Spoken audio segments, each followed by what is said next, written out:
some of you that have taken my class before are familiar with this.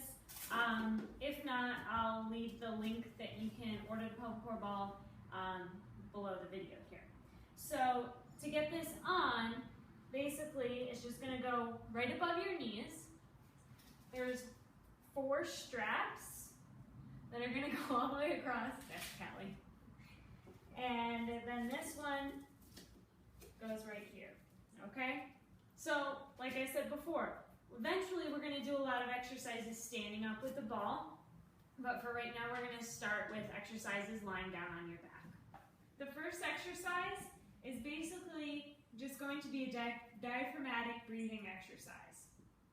Have the ball on. You're not really doing anything with it yet, so you don't even have to do this part with the ball on. I just have it on already. You're going to put one hand on your chest, one hand on your stomach. As you inhale, the hand that's on your stomach should rise up, and as you exhale, it should fall down. So it should look like this. So like I just did, breathing in through your nose and out through your mouth will help with that. This hand up here shouldn't really be moving. And that's what I was talking about with the diaphragmatic breathing. That's going to help get that sequencing proper instead of breathing a lot using your chest and all these accessory muscles through your neck. So think about that as you're doing these exercises, and you don't really need to hyperventilate practicing it, but just kind of think about it. So the first thing that we're going to do is just a very light kind of Kegel bridge exercise. First thing with the ball that you're going to do is squeeze the ball. Only about 50%, not 100%. Don't try to pop it. That can cause, possibly if you have some instability through the pubic symphysis, it can cause a shift in that and it won't really feel very good. And that's not what we're trying to do. We're not trying to get a maximal contraction. We're just trying to stimulate the pelvic floor muscles. So you're just going to squeeze about 50%. You're going to tighten up through the glutes, and you're just going to lift and back down. It's not about lifting up really high with this type of bridge. It's about providing the squeeze here, lifting up a little bit, and back down. And so we'll repeat this about 10 times. You can exhale as you go back down.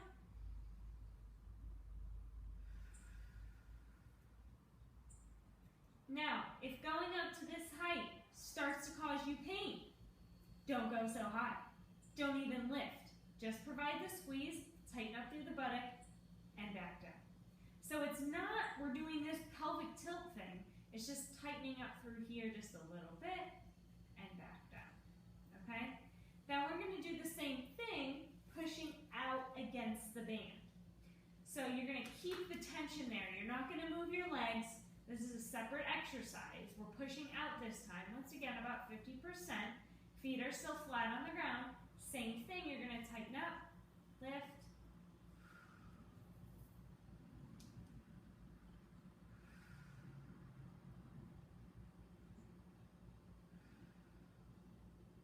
so that's a really good exercise, like I said, just to start to understand how to activate the pelvic floor with this facilitatory technique with the ball.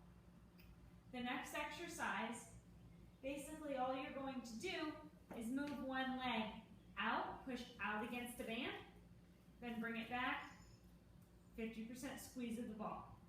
Push it out, come on back, squeeze. Repeat this maybe 10 to 12 times on each side.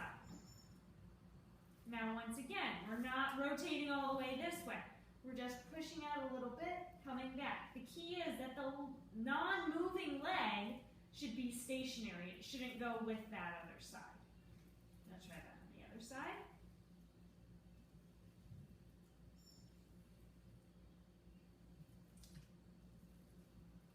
Very good. So those are 3 very basic things. Practicing the breathing, practicing the bridge or the glute exercise, and then practicing these supine clamshells, okay? To progress that a little bit, you can lay on your side, keeping the feet together. So we already have a little bit of squeeze here just from gravity, rotate out a little bit, and come on back. Because my legs are already somewhat apart from being in this position, I'm not trying to lift my leg really high or anything like this. My feet stay together, I'm just rotating out, come back and squeeze. You'll really feel that being through the hip. But like we talked about, hip musculature, muscles that support the low back, all kind of start and stem from the pelvic floor.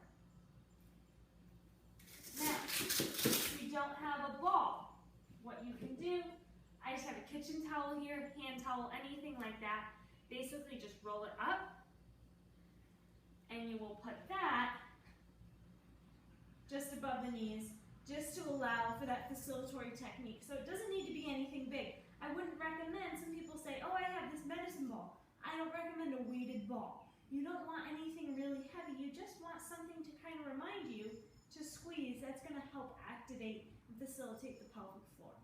Now, if you don't have the bands going out, you can take just a TheraBand. They have those bands that are kind of like a loop. Put that on the outside of the legs. As we go through some of the other exercises, that might not work, but it's a start and it's a way to kind of start to facilitate the pelvic floor